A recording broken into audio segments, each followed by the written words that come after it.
Hi everyone, it's Kathy Zilski. Welcome back to my YouTube channel. Today I've got two Valentines.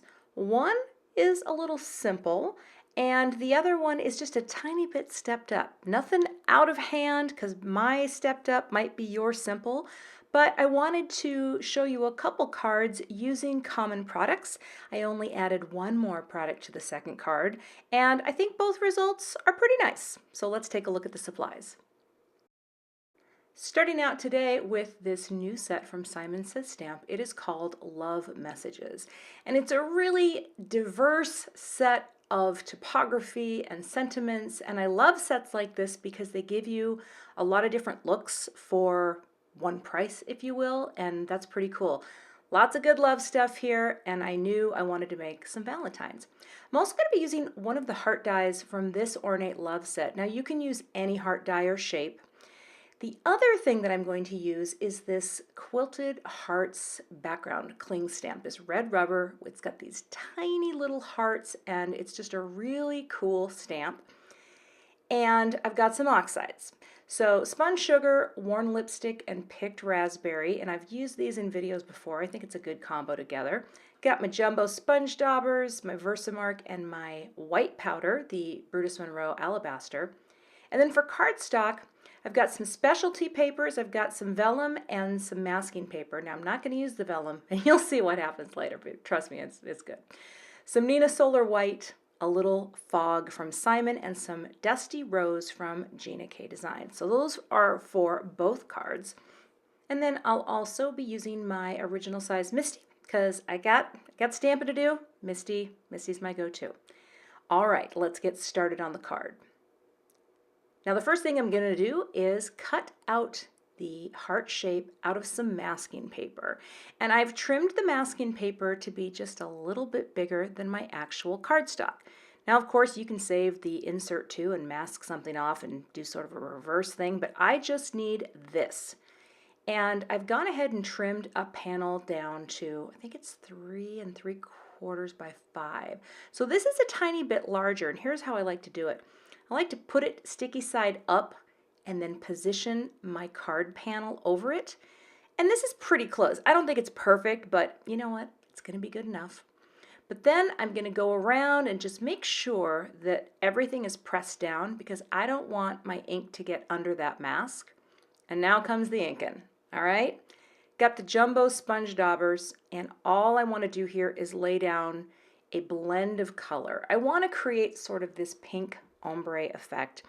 And the thing is, it's not necessarily that these colors blend together perfectly above all others, but the beautiful thing is that because they are the oxide component, they do blend together, for me, better than perhaps a standard dye ink.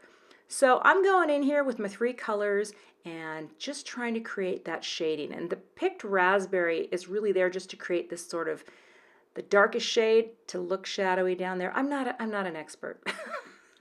Well, I'm just going to say it. But you do get pretty good results even when you're not an expert with these oxides. They're really, really friendly. Okay.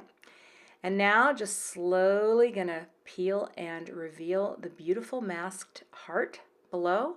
And every time I do this, it's still magic to me. Look at that. Just coming off, and it is just crisp. Oh, I love it. And now I'm going to let that dry completely because the oxide does have a pigment quality to it. You want to make sure it's dry before you move on. Because the next step is going to be stamping my sentiment. And this, I thought that I love you, I love you, I love you was cute, but so many of these sentiments will fit inside this shape, but I'm going all in with the triple I love you. Gonna pick that up with my MISTI door, make sure that this panel is repositioned, and now I'm gonna take my embossing magic and really lay down the powder. Again, my panel is completely dry, but you just wanna be careful with the oxides and make sure they're dry because your powder will stick where you don't want it to stick.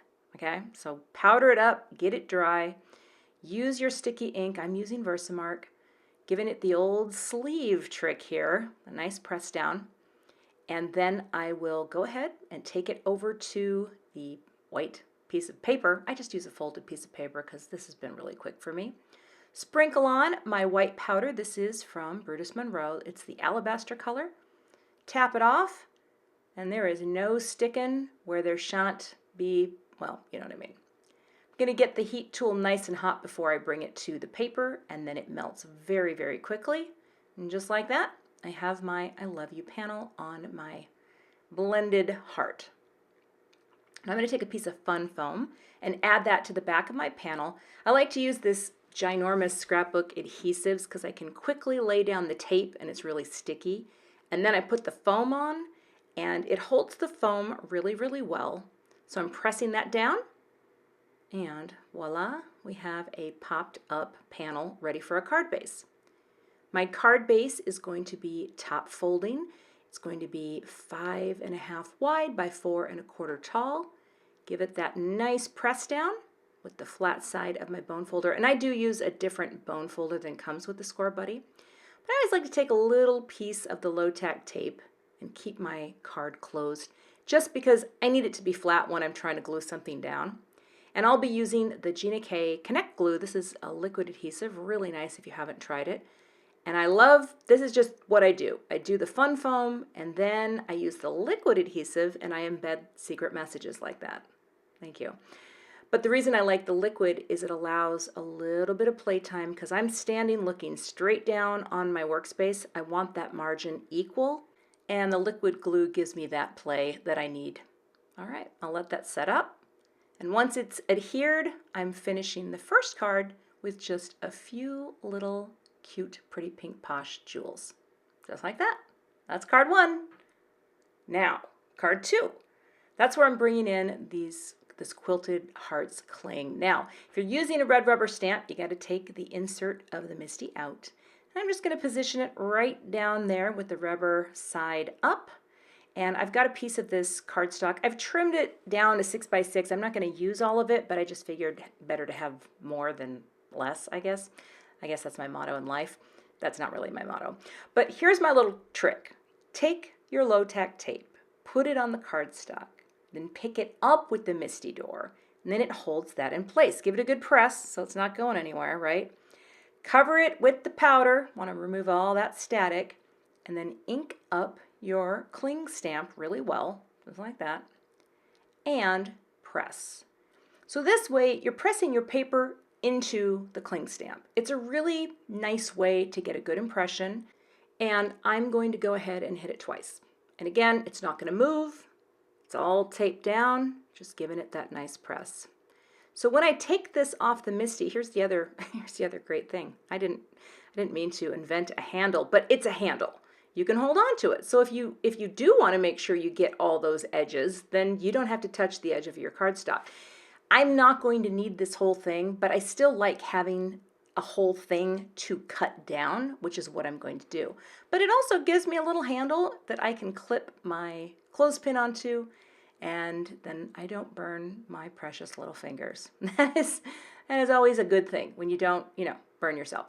So once the heat tool is nice and hot, I'm just gonna get it all shiny and melted. And that's the other thing that's kind of cool. You can twirl it so it's a handle. See that? Lets you, yeah. Thank you. Now comes the trimming. I want this panel to trim down to 5 and, oh gosh, what is it? I'm gonna look here. I think it's 3 3/4. Is it 5? Yeah. And I'm looking at the pattern because I want to try to have it be equal from top to bottom. And I think I did a decent job. It's not perfect, but decent. And now I'm going to cut that same heart die right out of this cardstock as well. And I'm going to set this panel aside. Now, card base number 2. I'm scoring that also again, top folding 5.5 wide by 4.25 tall. But now instead of folding it, I'm not going to fold it. I'm going to tape off the edges. Because what I want to do is just ink blend again with the pinks directly onto the card base itself. So I'm going to speed this up quite a bit, but once it's done, it's going to be just like I did on the other card, create the nicest blend that I'm capable of blending. And now you can see, you will see through and see that pink. So I'll peel off the Post-it tape that masked the edges, and there they are, nice and crisp and white and unfettered. Ah. While that's drying, Instead of vellum, I decided to pull out my heat-resistant acetate. I haven't had a lot of experience with this. I think I've done it a couple times, and well, let's just say you haven't seen videos because I just didn't have success. But it's actually a really cool product. I just needed to get better at using it. So I positioned a piece that I've already cut down to fit behind that window. And here's the secret. You gotta powder the crap out of it. It's just so staticky by nature because it's acetate. So the more powder you get down, great. The better chance you're gonna have that the powder is only going to stick where you want it to stick. So I'm sprinkling this on here. And at first when I tapped it off, I thought, oh yeah, it's the same old story. But no, it wasn't the same old story. It was a fantastic story where everything came off like it was supposed to. And then I went in with the hot heat tool and melted it very quickly. It melts really fast. And once it was cool, I wiped all that extra powder off. Now I'm just using score tape here to adhere the panel right down onto the acetate. And I just put that green cardstock because I couldn't see what I was doing because it's hard to see because it's acetate. Now my panel is dry. This doesn't have to be perfectly dry either because you're not stamping on it. You're just using it as a card base. And now I'll peel off the backers and place that right down. And that is the basic look. I love it. This would make a great shaker too, but I didn't want to do a shaker.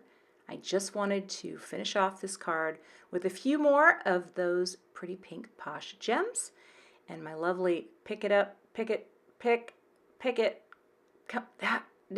there you go. It's, you know what, my skill with that tool, let's just say it leaves something to be desired. But the card is finished and it's just a little more stepped up and I think it's really cute. Really love how actually both cards turned out. One a little more simple, the second one a little more stepped up. Not a lot, just a little. But both use common products and I just want to start trying to show more options for the same supplies. Thanks so much for watching. I would love to have you become a subscriber and I'll see you back here with another card project soon.